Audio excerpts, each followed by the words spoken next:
надзорот и контролата и следењето на овие објекти во однос на каква загаденост ја вршат во околината наша, во нашиот град, ја врши санитарната инспекција на градот Скопје.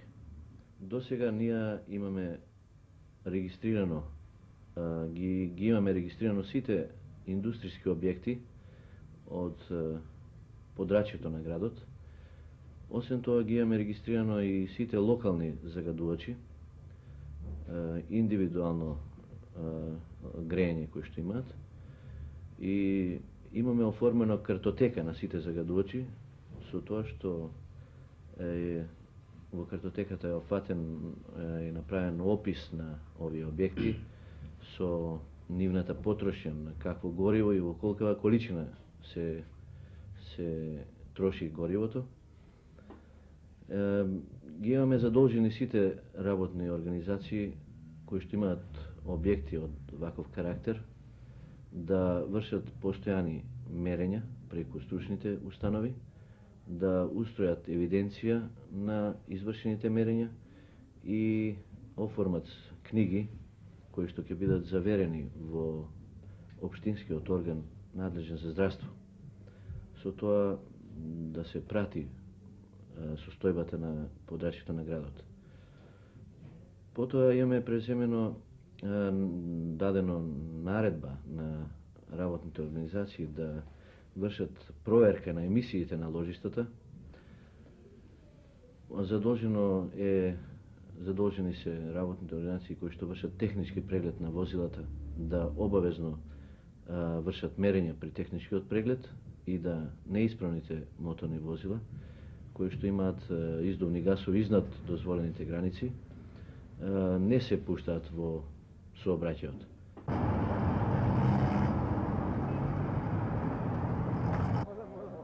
Дали сте размислувале што е тоа загадување? Како не? Сум размислувал. Размислувам, но што од тоа корист, кога и понатака загадувањето не се преземат доволно мери. Како да не, и тоа многу почесто. Па ова што не може да се диши по улица кој ќе човек ходи. Како некога, поготово сум срчан болесен. Градот е многу загаден. Не знам што би рекла. Многу прашини, сега денес од тие време во вака малку е стишено, инаку навистина многу. Па, видите, загадување тоа ми се чини дека е најтешко што може да биде за човечанството.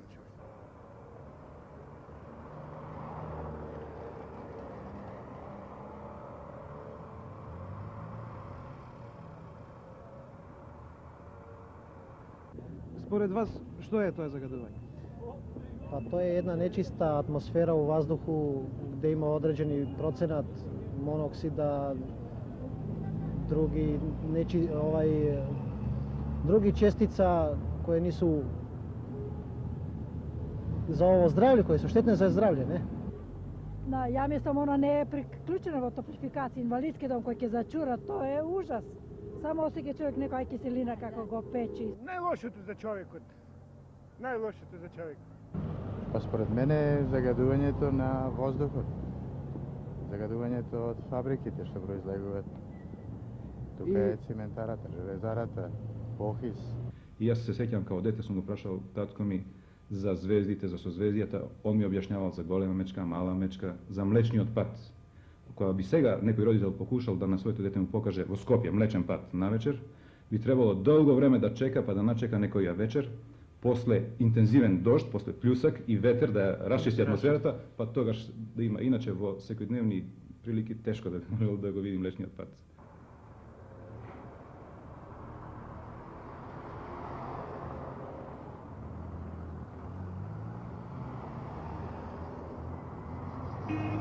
Што мислите, како би можеле да се браниме против загадувањето, да се заштитиме од него? Па да се штитиме, треба и ние чисто да одржаваме, а и самите градски надлежи да преземат мерки, да малку отстранат овие работи. Па сад поединачно мислам да би тешко могло, да би тоа требало одреđene комисије, да се мислим позабаве мало тиме.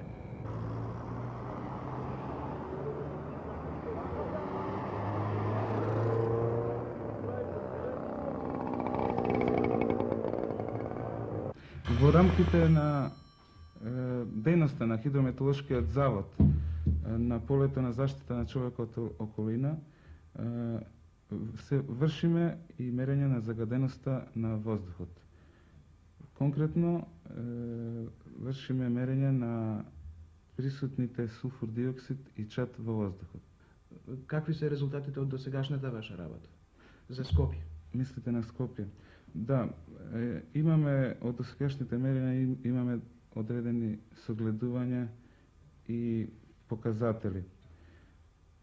Треба веднаш да истакнам дека мерните пунктови не се во доволен број и опременоста на самите мерни пунктови не е онаква каква би била потребна за да се даде една поцелосна слика на загаденоста на воздухот.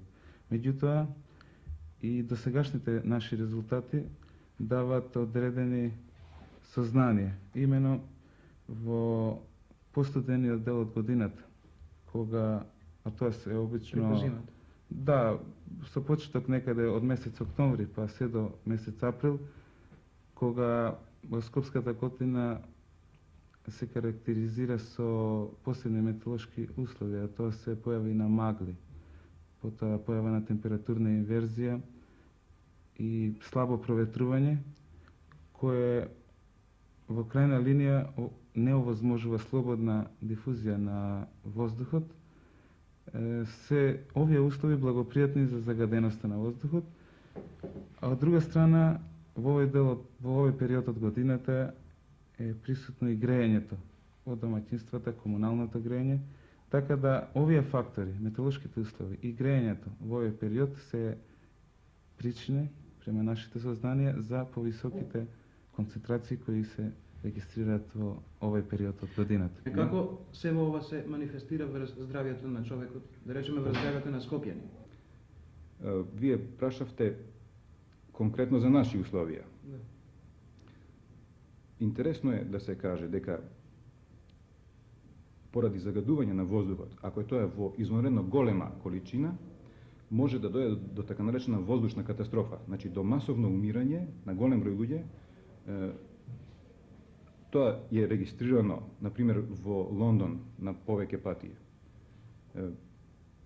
48 година, 52, 56, 57, 62 година, а и порано. Регистрирано е во Белгија, во долината на река Мезе, во Донора, во Америка, Лос Анджелес и Њу Орлеанс, исто така Америка. Потоа регистрирано е во Токио, Јокохама, тоа се во Јапонија, во Валсуми, тоа е место близо Дизелдорф. Значи тоа за краток временски период, во прилики кога има застој, отсутство на ветер, ниска температура, доваѓа до насобирање на штетните материи, бидејќи ако индустријата, ложиштата и моторните возила сите работат без прекин, а нема проветрување, доваѓа до згуснување, до концентрација, или тоа се вика кумулативно, значи се собират тие материи, концентрацијата достигнува еден критичен ниво и тогаш оние луѓе кои што веќе имаат рецимо оштетување на дишните патишта или бидејќи дишните органи функционираат заедно со срцето, тоа се вика тие што имаат оштетена функција на белите дробови срцето, тоа се вика медицински кардиореспираторна инсуфициенција. Тие луѓе се поготово чувствителни и обично тие подлегнуваат. А воколку некој имал незгода да во тоа време се разболи рецимо од запалење на белите дробови или некој јак бронхит, онда неговата состојба се влошува баш поради загадениот воздух. Бидејќи кај нас вако висок процент на загадување не е забележено, дали за нас е значено, дали е интересно за нас едно вакво акутно загадување? До сега кај нас не се забележени толку високи концентрации кои што би могле да предизвикат вакви катастрофи како што ги спомнав. Меѓутоа за нас е исто толку интересно, а може би и поинтересно, хроничното дејство на аерозагадувањето, кое што се манифестира после еден поголем период на изложување на дејството на штетниот воздух, конкретно за нас кои што сме на возраст, на продуктивна возраст сега, а за нашите деца практично од детинство, од раѓање, па се додека живеат во оваа загадена средина. Тоа загадување као последица има зачестена појава на хронични бронхити, хронични конјунктивити, потоа исто така пореметување на метаболизмот, анемија и, што е секако за јавноста можеби алармантно, зголемен број на рак на бели дробови. При исти процент на пушачи во градска средина, кај што е изразито големо загадувањето, како например во голем број англиски градови, и во селската средина, забележено е дека во градското население бројот на умрени од рак на бели дробови е далеко поголем отколку кај селското население. Дали ова вие што го кажавте е врз основа на, односно врз примерот на туги искуства, или пак вие сте вршеле такви мерења? Односно Ова такви што следења? го реков досега е воглавно врз основа на туѓи искуства и на статистички следења во еден материјал кој што го имаме од Сојузниот завод за здравствена заштита, дадени се примери за Англија и за Белград. Да. Велат дека заштитата од загадувањето е многу скапо. Па ја мислам оти ништо не е скапо кога е во прашањето здравјето на луѓето. Ja mislim da zdravlje čovjekovo je nenaknadivo i da to nikad nije skupo. Мора да се превземат мерки. Jer не зависи животот од нас. Животот на луѓето му зависи. Во однос на изминатите години битно е тоа што сваќањата кај одговорните лица во работните организации и кај граѓаните, бидејќи после работното време тие се граѓани, сваќањето за заштитата на човековата средина, за заштитата на воздухот е битно изменето. Бидејќи во минатите години беше применувана една изречица повеќе прибегнување да се биде казнат отколку да се изврши нашето решение, за разлика во последнава 76-та па и 77 година, одговорните лица во работните организации веќе се зафатија за обезбедување на средства за финансирање на ова материја, односно превземени се мерки за, дури се поставени уреди за фаќање на штетните материи во одреден број работни организации, а секако дека и се одредени работни организации во преговори за обезбедување. Меѓутоа, представува една потешкотија се појавува за спроведувањето на законот, односно одредбите од правилникот, кај што се барат уреди автоматски за контрола на штетните материи и кај што се барат овие уреди да бидат поврзани со автоматска светлосна или звучна сигнализација. Таја сигнализација е потешкотија за набавка, представува потешкотија за набавка, бидејќи онака како што сме ние известени денес на југословенскиот пазар ја нема. Работните организации се обраќаат до нас, ние сме се обратиле до други со цел нешто да се направи. Потешкотија представува исто така во сегашнава состојба во Скопје е неопходно да се каже тоа дека потребно е да се врши контрола на емисијата во работните организации. Бидејќи и емисијата, иако се контролира, меѓутоа неопходно е да се каже што една работна организација испушта и со што го загадува воздухот и во каква концентрација, за да ние, како инспекција, можеме да донесеме соодветно решение за превземање на соодветни мерки, за превземање на обезбедување на соодветни уреди. Во сегашна ситуација во Скопје се уште ние не сме во состојба тоа да го кажеме, бидејќи ние добиваме стручните установи кои што вршат контрола на оваа материја, резултати за емисијата, за загаденоста на околината. Потешкотија се појавува што работните организации исто така најмногу ја потенцираат, тоа се посебни финансиски средства оптеретување, со кои тие сметат дека посебно треба да се оптеретуваат. Меѓутоа, викам дека во последна година тоа веќе се пренабрегнува и се иде на далеко подобра ситуација. Секој свале мораме да чистиме, оградата црна-бела е. Понекогаш не, али навечер ни пуштаат. Тоа е многу ретко кога нема... Мислите дека преку ноќ ги пуштаат филтерите? Ја мислам повеќе преку ноќ. Сепак им е забранjeno, веројатно и они користат това нешто. Дали вие имате увид во една ваква работа? Видите, во поглед на придржувањето на одредените законски одредби на работните организации, компетенцијата, мислам, на регистрирање на таква состојба ја имаат инспекцијските служби. Меѓутоа, нашата служба би можела во тој смисол и да помогне кога би била опремена, а ние тоа го планираме, со регистрирани инструменти кои ќе даваат слика, односно ќе даваат резултати на загаденоста на воздухот во текот на целиот ден. Имено нашите досегашни мерења се вршат и се однесуваат поготово на среднодневни концентрации на сулфур диоксид и чад, а тоа значи на период од 24 часови. Исклучувањето на филтрите за фаќањето на штетните материи прво е неможно, затоа што филтрите се тесно поврзани, односно, ако може така да се рече, активни учесници во технолошкиот процес и процесот на производството. Јас мислам дека исклучувањето на филтрите во сегашна состојба и овие работни организации со кои се обезбедени со филтри, до сега таков случај не е било.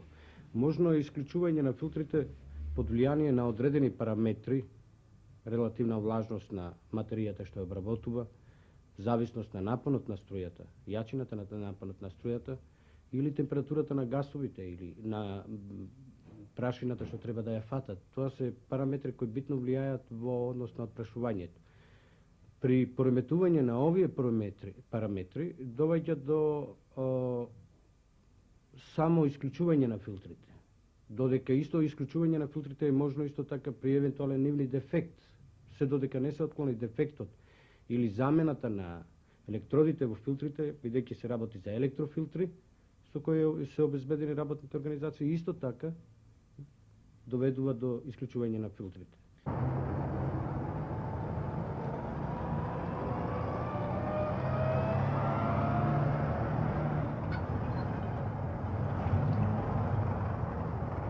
И прибидејќи од загадување, бар ја колку што можам да осетам, овде кај нас, на оваа улица, ми се чини дека е една од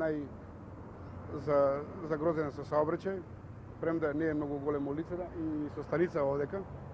Стално рампата затворена, на секој пола сат, може би дневно по 30-40 пати е затворена. И од самите гасови, чак и главоболка осеќаме ми овдека. Во последно време, чадот во голема мера потекнува и од моторниот сообраќај кој што е во изразит подем, во изразита експанзија. Исто така, сулфурниот диоксид во воздухот по потекло може да биде и од бензинот и од дизел горивото, бидејќи според ЈУС дизел горивото може да содржи сулфур, ако не се лажам, 0,8 или 0,9%, што е прилично висок процент. Ако земеме во обзир дека во Скопје во текот на целата година имаме голем број возила со дизел мотори, например градскиот автобуски саобраќај, потоа голем број теретни возила кои што циркулираат низ скопските улици, а и меѓу леките коли има возила со дизел мотори, онда не е чудо што количината на сулфур двуоксид ги имаме присутна во цела година, со тоа што во зимскиот период, кога имаме голема потрошња на горива во домакинствата за затоплување на стамбени простори, потоа за затоплување на деловни простори, а индустријата работи равномерно во текот на целата година, а зимајќи во обзир дека зимно време можностите за прочистување атмосферата се значително намалени, во тој случај јасно е што постепено секоја година се регистрира оксиди на сулфурот во воздухот, со тоа да во зимскиот период тие се во значително поголема количина отколку во летниот период.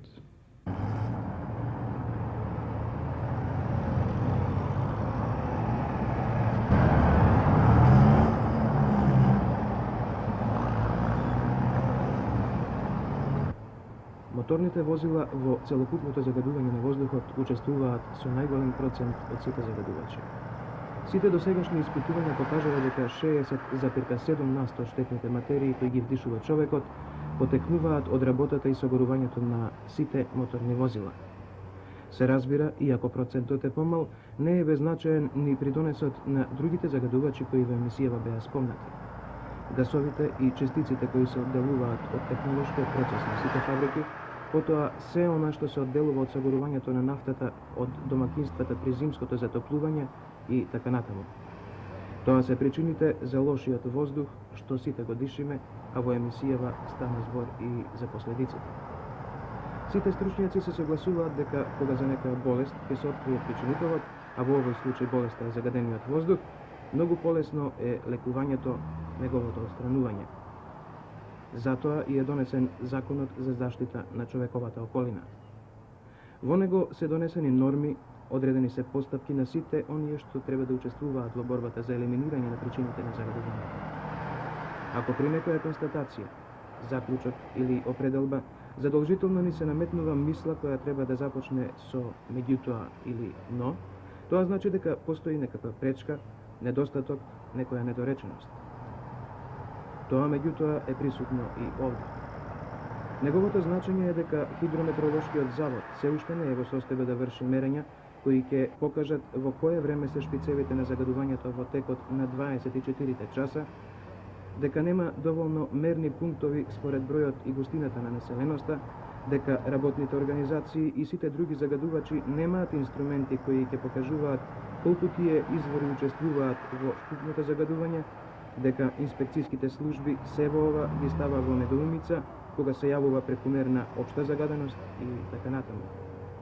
Се во ова понатаму значи дека од друга страна и не може во целост да се спроведува Законот за заштита на човековата околина. Кај нас ваквата организирана борба против загадувањето на човековата околина е започната од неодамна. Станува збор за околу 4 години. Значителни се и успесите кои досега се постигнати. Сепак, ова досегашно мало искуство покажува дека напорите во борбата на сите нас, за да се заштитиме од загаденоста, треба да бидат многу поголеми. Неопходно е многу подобро да се организираме. Сигурно дека тоа ќе биде најголемиот придонес во оваа година на заштита на човековата околина.